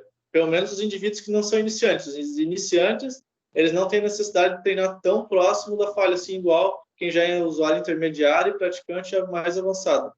Agora, falando um pouco ali sobre as aplicações práticas na seleção de exercícios, ele depende diretamente do objetivo do praticante. Ou seja, cada exercício vai dar uma ênfase direta em cada músculo de uma maneira diferente. É bom alterar um pouco, não usar sempre pouquíssimos exercícios, né? Vamos dizer, um exercício por grupo muscular, para a gente utilizar o músculo de maneiras diferentes, de ângulos diferentes. Isso é bom para a hipertrofia, dá uma hipertrofia mais homogênea para o próprio músculo. Tipo de ação muscular. O treinamento concêntrico ele induz ganhos de hipertrofia, mas existe uma tendência a uns ganhos maiores enquanto as ações excêntricas. Mas é importante, do ponto de vista aplicável, utilizar os dois. Porque não adianta também a gente só fazer um exercício e deixar outra parte dele sem utilizar ali, até porque a gente consegue deixar mais tempo sob tensão. É importante, então, sempre realizar o movimento inteiro, assim, na maior parte do tempo. E o intervalo. Quanto maior, né, os ganhos na hipertrofia, os intervalos maiores também são empregados, assim. A gente consegue descansar mais, a gente ergue mais peso também um pouco, isso impacta no volume, e a gente consegue realizar mais repetições. Mas é óbvio, agora em época de pandemia, quem treina academia não vai ter todo esse tempo, então não tem problema. Também não há uma diferença tão grande, certo? Que a gente consiga sempre executar os exercícios com qualidade, assim, descansar o suficiente para que a gente consiga fazer uma próxima série, assim, com uma qualidade de movimento boa, sem ficar muito rápido ou muito devagar os movimentos, assim, mas controlando bem sempre. As aplicações práticas, quanto à cadência, algo entre meio segundo por repetição e 8 segundos é o ideal, não tem muita diferença, os ganhos vão ser similares em referência com a hipertrofia ali. É óbvio que sempre a gente recomenda a gente fazer o exercício de uma velocidade que a gente consiga controlar bem. Assim a gente deixa uma tensão boa sobre o músculo, que é um fator muito importante para a hipertrofia muscular. Talvez meio segundo não seja interessante todos os exercícios assim para não fazer de uma maneira tão rápida, mas não quer dizer que seja maléfico também. A ordem dos exercícios, ela não gera resultados diferentes na hipertrofia muscular, mas ela é muito importante para a força muscular. Ou seja, se a gente quer ganhar força, é importante deixar um exercício por primeiro, de certa maneira. E agora a amplitude. A amplitude demonstrou ligação com a hipertrofia muscular, principalmente nos membros inferiores, a relação a amplitudes totais. Assim, a gente ainda não tem estudos que relacionaram diretamente os músculos do tronco e os músculos dos membros superiores em relação à hipertrofia quanto à amplitude. Mas, de um ponto de vista funcional, é muito importante que a gente use as amplitudes inteiras sempre, porque a gente consegue ganhar força em todos os ângulos da articulação daí. Dessa maneira, a gente evita lesões e a gente consegue fazer um movimento mais completo e ter uma melhor mobilidade, sempre deixando as articulações mais saudáveis dessa maneira. Então, a gente não tem uma diferença tão grande ainda, palpável para todos os músculos, em relação à hipertrofia e amplitude, mas é importante, do ponto de vista funcional, no longo prazo, a gente utilizar as maiores amplitudes possíveis que a articulação de cada um vai permitir. Colocamos aqui, galera, só para fechar, tá? Acho que é o último slide. Aplicações práticas, considerando a pandemia de Covid-19, o nosso cenário, que o cara está treinando em casa ou tem tempo reduzido dentro de uma academia, 1 hora, acho que elas estão fazendo mais ou menos assim, 50 minutos, às vezes. É justamente aumentar a intensidade do esforço. E isso não é a intensidade do exercício, da carga, não é botar mais peso. E sim, reduzir o intervalo, o cara em casa pode fazer isso. Aplicar métodos de intensificação, seja drop set, aquele que a gente reduz a carga e vai tentando chegar na exaustão, né? Aumentando o volume do treino. O biset, exercício combinado, um em seguida do outro. Rodolfo, se quiser dar mais algum exemplo, manipular a cadência de movimento, deixar mais lento, mais rápido, e manipular também a amplitude. A gente pode começar com amplitudes totais, continuar com amplitudes parciais, depois que já chegou na falha, na fadiga, tá? Então, aumentar a intensidade do esforço é bem possível, além de, claro, dos exercícios. Mas em casa a gente já está mais limitado, né, a treinar, a variar os exercícios. Isso. Muito legal salientar essa parte, assim, que agora, talvez, para a gente não ter tanta carga, a gente não consegue treinar utilizando uma tensão mecânica tão alta, mas a gente consegue dar um pouco mais de ênfase na questão do estresse metabólico, que também é outro fator que é muito importante no mecanismo de hipertrofia. A gente treina de uma maneira diferente, mas no resultado final para hipertrofia, a gente vai ter resultados bem similares. Então, usar bisets, trisets, exercícios assim com intervalo menor, repetições mais devagares, assim, seria interessante agora para a gente conseguir utilizar o material e o espaço que a gente sempre tem à disposição aí. Pode passar ali, professor.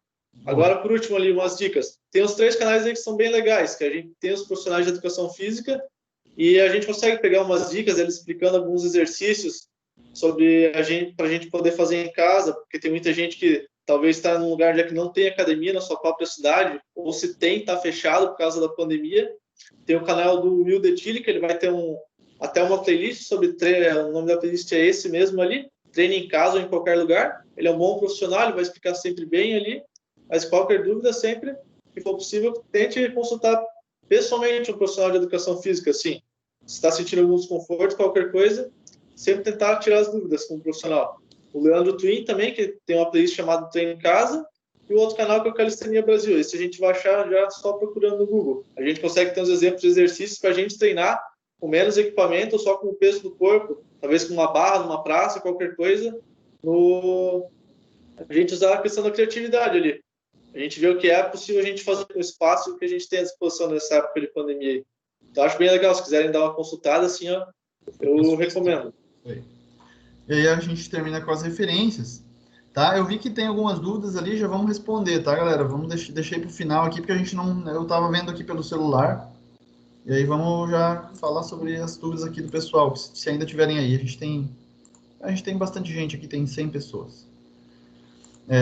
Quem quiser, liga o microfone, fala aí como preferir, tá? Deixa eu ver lá em cima, né? O William colocou ali, para hipertrofia estética, é melhor uma rotina variável? Daí, Rudolf, o que tu diria pro cara? Olha, de maneira estética, vamos dizer, o que seria uma rotina variável? Acredito que, assim, uma rotina variável, para mim, não sei se tu quis se referir a mudar todos os dias o treinamento ou mudar a cada um ciclo de treinamento, vamos dizer, algo entre 4 a 6 semanas. Do meu ponto de vista, é interessante a gente sempre alternar o treino. A cada umas 4 a 6 semanas seria um ciclo de treinamento, né? Porque assim a gente evita de sobrecarregar o músculo de certo ângulo, evita lesões, ou seja, é mais saudável e funcionar no longo prazo, mas em questão de hipertrofia em si, se a gente mudar todo dia, a gente tem resultados bem parecidos também. A questão mais da motivação. Talvez tu esteja treinando em casa, seria também legal ver se consegue alguém para te motivar, alguém para treinar junto, na questão dessa motivação, mas se for possível, tentar manter entre 4 a 6 semanas um período de treino ali, na questão estética, porque assim tu consegue ver se tu está progredindo, vamos dizer. Tu vê se tu está conseguindo aumentar as repetições, um pouco as cargas, isso é legal, então, porque a gente já tem uma relação entre a hipertrofia e o tamanho do músculo, né? O indivíduo que já treina mais tempo, se ele tiver acrescentando um pouco de força, assim, um pouco de repetições, né? Cada exercício, a gente consegue controlar melhor a progressão. Daí tu consegue ver se está evoluindo mais ou não. Então, resumindo, seria legal todos os dois. Mas, no meu ponto de vista, é melhor a gente conseguir manter de 4 a 6 semanas. Depois alterar um pouco os exercícios, as repetições, velocidade e tudo. Boa, concordo. Assim, William, é importante a gente manter a motivação para treinar, né? Então, de vez em quando, variar seria interessante, porque se o indivíduo não treinar, não tiver motivação, ele já nem treina, e aí não se espera nenhum resultado. Tá? O Diego colocou outra dúvida ali, deixa eu ver se tem mais alguma antes. Referente à comparação dos exercícios, seria correto afirmar que garante mais desempenho e resultado o supino com halteres do que o supino com barra do Smith? Biomecanicamente avaliando, né, o que a gente consegue ali trabalhar com o supino com halteres? Pode ser que a gente consiga uma maior amplitude de movimento.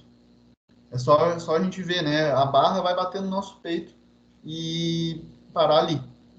E aí a gente, muitas vezes num exercício de halteres, a gente, dependendo da amplitude, da mobilidade do ombro e até do alongamento peitoral, o cara consegue fazer uma amplitude maior com halter. Isso pode ser uma vantagem, principalmente para o peitoral, né? Então, eu gosto bastante tanto do supino barra quanto do supino com halteres. A gente viu ali que a ativação maior do peitoral é no supino com halteres. Para por exemplo, o indivíduo não precisa se preocupar com a questão de equilíbrio, da coordenação nos halteres e vai para uma barra guiada. Né? Então, respondendo ali a questão ali do Diego, eu considero que vai depender do objetivo, claro, mas para hipertrofia é uma boa a gente manter no halter ou na barra. Gabriel, o rapaz, né, o mais ativo da nossa academia, né, o cara que nunca faltou, acho. Número 1, o famoso Emicida. Tem alguma importância colocar exercícios aeróbios? Precisa ter no treino ou só como aquecimento? Quer fazer essa, Rudolf? Não, respondo. De certa maneira, exercício aeróbico, o treinamento, se o teu objetivo for hipertrofia e tu já tiver um sistema cardiovascular bom, ou seja, tu não fica tão cansado, tu consegue se recuperar entre as séries, de um ponto de vista estético, não é necessário.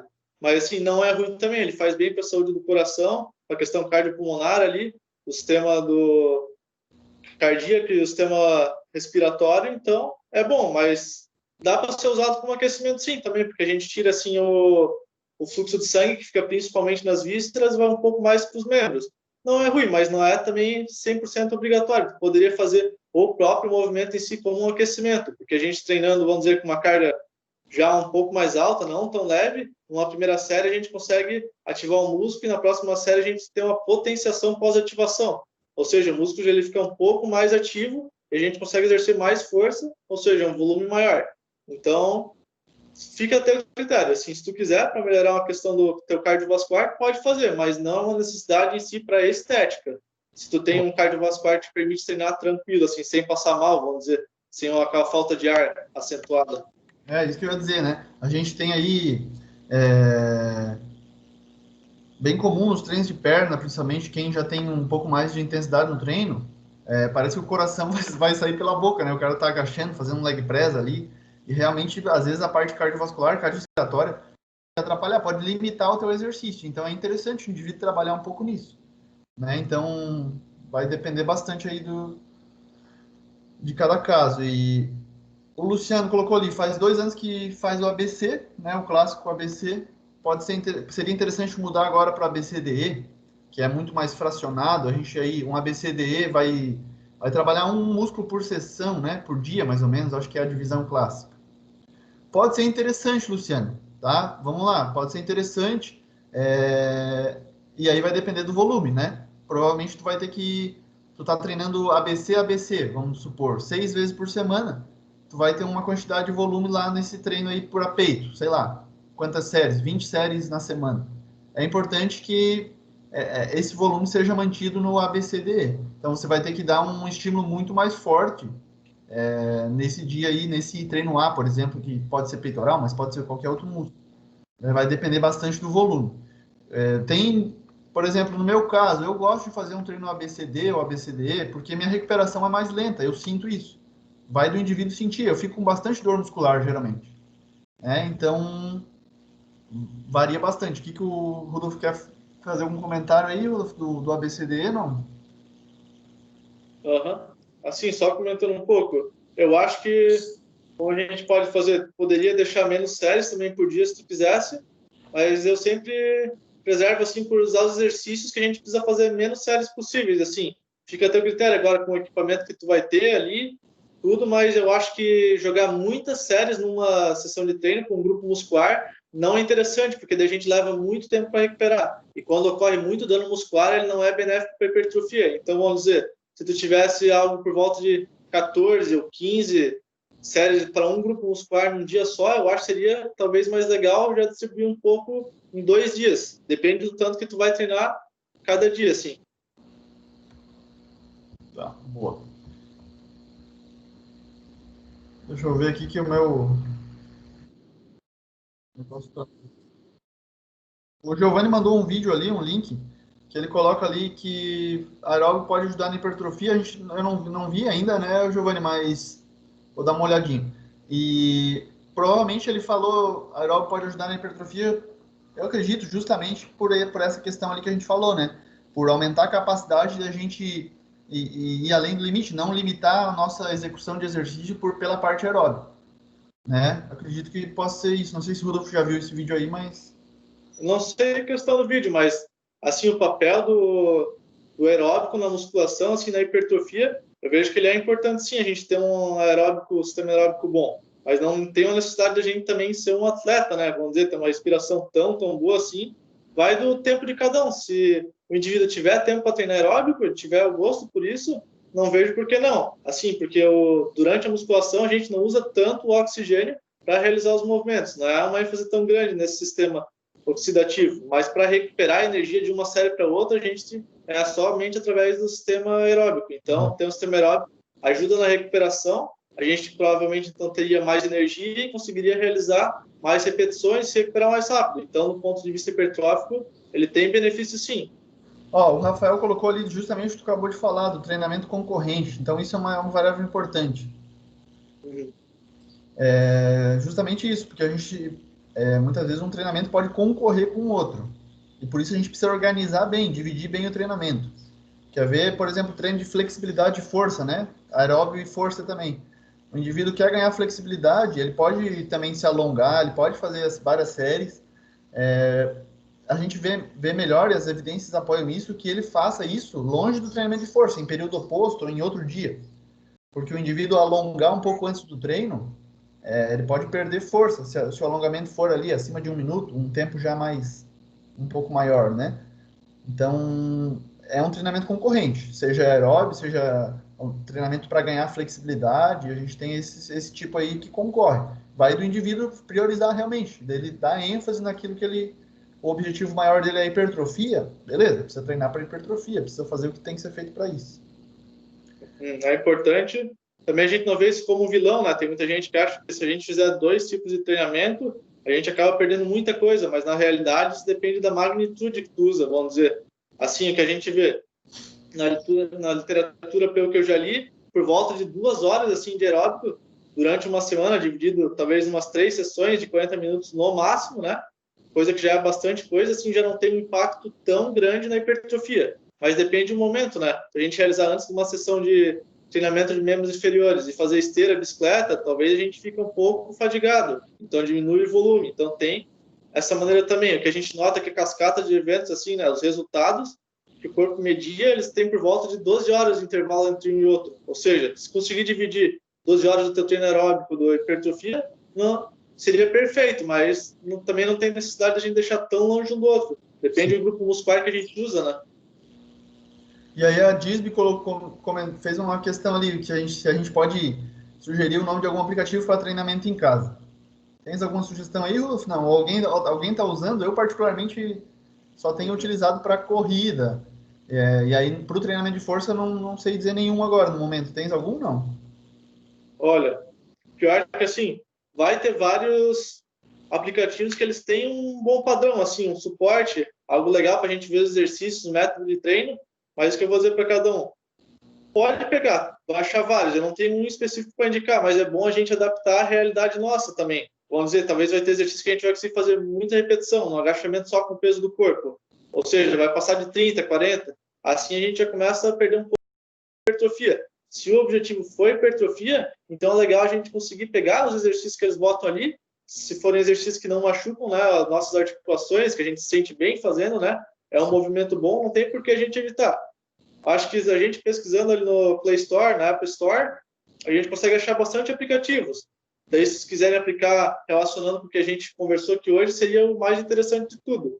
O que eu indico só é cuidar com a questão do volume, porque algumas vezes esses aplicativos eles já trazem ali, 20 sessões para um grupo muscular de uma vez só. O indivíduo não está acostumado a treinar, então ele vai ficar muito dolorido e do ponto de vista de hipertrofia e adaptação acaba se tornando algo ruim. Eu digo, na dúvida, começa um pouco mais devagar, não precisa fazer tudo, absolutamente tudo que o treino faz, e vai vendo como o corpo responde. Show de bola. Ali o Rafael comentou ali de um aplicativo e colocou ali, acho que referente à questão anterior, que vai depender da intensidade, né? O treinamento HIIT tem um estímulo diferente com uma caminhada acelerada. Com certeza, o indivíduo, por exemplo, que quer fazer um treinamento aeróbico com HIIT depois do treino, né? Então, ele faz um treino de membros inferiores pesado e vai fazer HIIT, que envolve, pode ser tanto a corrida quanto a bicicleta. Ele vai ter um novo estímulo de força também para membros inferiores, né? Sendo que ele já está fadigado ali. Tá? Então, isso tem que ser bem organizado, tem que ser bem dividido, assim. Tá? Vamos lá, o que mais? Deixa eu só subir se não tem nenhuma dúvida ali. Quem quiser, conversando, tá, galera? E fiquem à vontade. Eu acho que o Eric, lá em cima, no começo da palestra, ele colocou em quanto tempo ocorre a involução. Involução, então, seria a perda de adaptação, eu acho, né? Ali que ele quer... quanto tempo o indivíduo perderia as adaptações, a gente pode dizer, destreinamento, o efeito do destreinamento. Tens alguma coisa, alguma consideração? Assim, a gente tem que ver também os estímulos que são dados. Depende qual que é o padrão. Vamos dizer, se a gente quer hipertrofiar no momento, a gente tem que dar um pouco de estímulos mais frequentes. Assim, isso depende do volume de treino. Vamos dizer, se a gente fez 10 séries por um grupo muscular num dia, isso, claro, vai variar um pouco de indivíduo para indivíduo, mas a gente talvez consiga prolongar por uma semana até a gente não ter nenhuma questão dessa perca, da evolução que a gente teve. Tem vários fatores que influenciam, mas vamos dizer, quanto maior o estímulo que dá num dia, mais tempo a gente leva para chegar na faixa de evolução. Agora, se o indivíduo fizer, vamos dizer, em vez de 10 séries num dia, ele dividir na segunda e na quinta 5 séries, a gente vai conseguir ter um período onde é que o corpo consegue se adaptar bem também e a gente não vai ter uma evolução. Da mesma maneira, a gente conseguir dividir isso, a gente treinar, dar o período para o corpo se recuperar, mas geralmente, assim, se a gente ficar por volta de vamos dizer, uma semana depois do último treinamento, se a gente dá um novo estímulo, provavelmente a gente já começa a entrar no processo de evolução. Então, é legal a gente treinar pelo menos uma vez por semana o grupo muscular. Isso aí está sendo bem estudado durante a pandemia, né? Principalmente com os atletas, que todo mundo parou lá em março, abril. E aí tem vários artigos hoje que mostram os efeitos do destreinamento. né? Mas vai variar bastante. Quanto mais avançado o indivíduo, eu acredito, quanto mais tempo ele treina, mais lenta pode ser essa involução. Esses efeitos aí, eles podem demorar bem mais, né? Isso aí, sem dúvida, tá? É uma boa notícia, assim, para o pessoal que ficou muito tempo sem treinar, que se a gente treinar bem menos nesse período de pandemia, a gente ainda consegue manter os ganhos. Sim. Teve um estudo que mostrou ali que mesmo as pessoas realizando 1/6 do volume, em um período de 36 semanas, elas tiveram uma perca de 1% de massa muscular, ou seja, é muito baixo, para um volume muito menor. O ideal é que nem que se a gente não consiga treinar tanto, mas que a gente treine pouco, porque assim a gente pelo menos consegue manter os ganhos que a gente teve. É mais devagar, assim, para a gente perder. Mas, vamos dizer, se o indivíduo quer evoluir, quer ter hipertrofia, ele precisa dar estímulos mais frequentes mesmo. Agora, só para manter, não é uma necessidade tão grande o volume de treino. Show de bola. Gabriel colocou ali se dá para ter hipertrofia e emagrecimento ao mesmo tempo. Excelente pergunta. Essa daí, inclusive, eu vou comentar na palestra de quarta, tá? Às 9 da manhã ali, a gente vai falar sobre fatos e mitos dos exercícios. E aí a gente tem esse processo chamado de recomposição corporal. Tá? Não é fácil ter, né? Não é um processo simples. Geralmente a gente acredita mesmo, o indivíduo entra na academia, pô, preciso emagrecer antes para depois ganhar massa magra. A gente tem vários estudos que mostram que isso é possível, tá? Principalmente com o treinamento de força. Né? Quando tem treinamento de força, a gente tem hipertrofia, mesmo para quem quer emagrecer, por exemplo. O que é a hipertrofia? A gente explicou ali no começo. É o aumento do tamanho da célula muscular. E aí, muitas vezes, o indivíduo que quer emagrecer, ele tem treinamento resistido, tem treinamento com peso, acontece isso com a musculatura dele, mas ele também quer emagrecer. E pode acontecer também, treinamento de força, quer colocar um aeróbio junto, mas isso acontece. A gente tem vários estudos que 8 semanas, 12 semanas de treino, aumenta a massa magra, a massa muscular, e diminui a quantidade, a massa de gordura. Tá? Então, é possível sim. Até em fisiculturistas, né, em várias populações, a gente vê isso acontecer. Gabriel, tem alguma dica para não ter aquele enjoo durante ou depois do treino de perna? Isso aí é comum, né? O cara vai aumentando a intensidade do treino. O que a gente pode colocar? Pode ter a ver com a alimentação, sistemas de energético dele, mas alguma dica? Hidratação, talvez? O que a gente vê, assim, que é importante. Tem dois fatores que são os principais, né? A questão do sistema aeróbico, né? A gente ter pelo menos um aeróbico adequado para não passar muito mal, porque dessa maneira a gente consegue expulsar os metabólitos, né? O produto da contração muscular, que eles também ajudam a gente a ficar dessa maneira, meio ruim. E outra questão é a alimentação. O período que a gente come antes de treinar. Eu acho interessante, no dia que a gente vai treinar mais pesado, os membros inferiores, comer por volta de umas 2, 3 horas antes, porque daí a gente não fica com aquele enjoo, com vontade de vomitar, porque muitas vezes o músculo aliás, o estômago já digeriu boa parte da comida e não tem uma concentração tão grande ali. Então não tem a chance da gente passar tanto mal. O que eu acho que seria interessante daí o indivíduo conseguir talvez comer um pouco antes, umas 3 horas ou 4, dependendo do tanto que ele come, e se possível suplementar com um pouco de algum carboidrato intra-treino, um maltodextrina, alguma coisa para ele não ficar sem energia também, se ele ficar num período muito prolongado. Mas o que eu recomendo é não comer tanto antes, quando o treino é muito pesado, e se está muito ruim mesmo assim, tentar focar um pouco em melhorar a parte aeróbica. Esses dois principais conselhos que eu teria. Boa. Outra questão ali, o Giovanni colocou quais as principais variáveis na recuperação muscular. E aí a gente pode colocar assim, né? Sem dúvida, o descanso e o sono, né? Muitas vezes o sono é negligenciado, a gente não dá tanta importância assim para a recuperação muscular, quando aí os caras do fisiculturismo dão uma ênfase muito grande para o sono, né? Para o descanso, enfim. O cara tem tempo para isso. Mas a gente coloca, claro, alimentação, quantidade de proteína na dieta, que vai ter um limite ali, né? Isso aí a gente também é outra conversa, a gente tem um limite, a gente não é quanto mais melhor. Então, o que mais mudou? Suplementação para alguns casos vai ser bom, pode ser ruim para outros, enfim, varia bastante. Tá? Mas acho que as principais variáveis, para mim, são essas. Eu acho também, concordo, professor. E, assim, eu poderia até acrescentar que o estresse é um fator muito importante. O indivíduo que consegue levar uma vida mais de boa, não se estressa tanto, vamos dizer, o sistema hormonal dele trabalha de uma maneira melhor, ele consegue descansar melhor, consequentemente, o corpo se recupera bem melhor.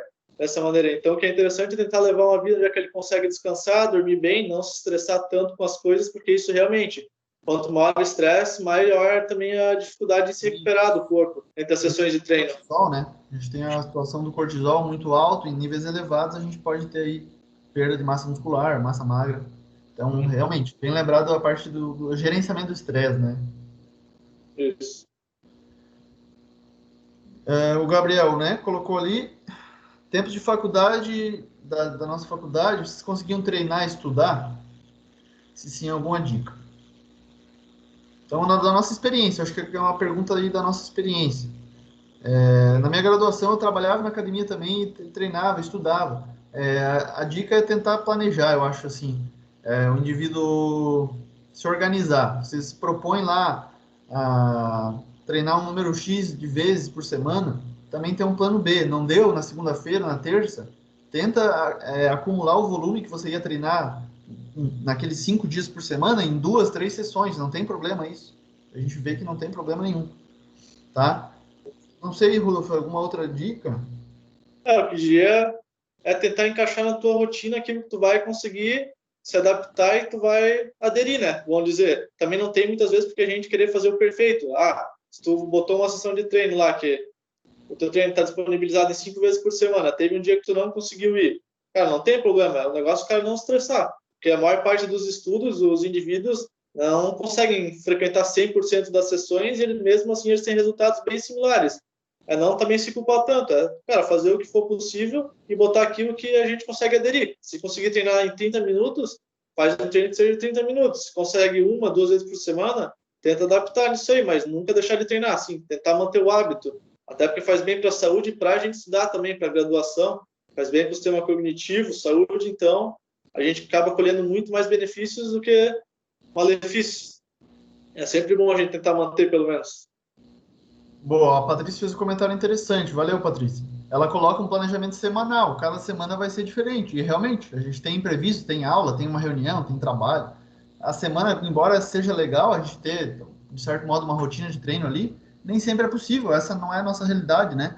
Então, tentar adaptar. Aquele dia eu consigo fazer de manhã, no outro dia à noite, né? Vai variar de cada pessoa, tá? Então, planejamento semanal pode ser uma chave aí. Você tentar organizar isso de acordo com cada dia dessa semana. Eu faço isso, particularmente eu estou treinando em casa, coloquei um quadro branco ali, tento organizar minha semana, né? Às vezes treino final de semana para tentar manter o volume ali adequado para cada grupo muscular, tá? A gente tem que tentar achar estratégias para manter ali pelo menos, né, os estímulos adequados, né? Mais alguma questão, galera? Ficamos abertos aí, tá? Tranquilo. Obrigado pela presença de vocês, pelas dúvidas aí, pela participação. Espero ter ajudado. Fica gravado alguns dias aí, essa palestra está sendo gravada, né? O material a gente deixa livre. Pô, quem quiser manda um e-mail, vou deixar aqui. Até vou compartilhar novamente aqui o nosso finalzinho. Vou deixar um convite aqui para quem tem interesse. A gente acabou nem falando, ó. Já que estamos aqui, quem ficou que está interessado, né? Então, a gente, com esse trabalho do Rudolf aí, eu criei lá no meu podcast, que foi criado pela Rádio Desk também, em Joinville, inicialmente. O podcast daí tá no Spotify, tá no Google. A gente fez uma série especial na semana passada e nessa. 10 episódios, considerando as variáveis que a gente falou hoje, né? E aí eu estou gerando certificado, é pela Univídeo certificados, mas é aberto para o público, tanto profissionais, estudantes de educação física, quanto público interessado no tema. Hoje a gente falou lá de tipo de ação muscular, né, no episódio 6, e vai até sexta-feira. Quem quiser, escuta lá, aí a gente conseguiu dar mais detalhes de cada variável, né, mais ou menos aí por volta de menos que 10 minutos cada episódio, né, para ficar sucinto. E aí, já quiser conferir lá, conheça o podcast, que é um projeto pessoal aí que eu tenho desenvolvido, tá? Fica à vontade aí no meu e-mail, nas redes, estou à disposição. Quem quiser alguma ajuda, alguma dúvida de treino, manda lá que eu respondo rápido, tá? É tranquilo para mim. Fico à disposição aí. Obrigado pela presença de vocês. Feito, Rudolf, é isso? Isso aí, pessoal. Muito obrigado pela participação de todos aí.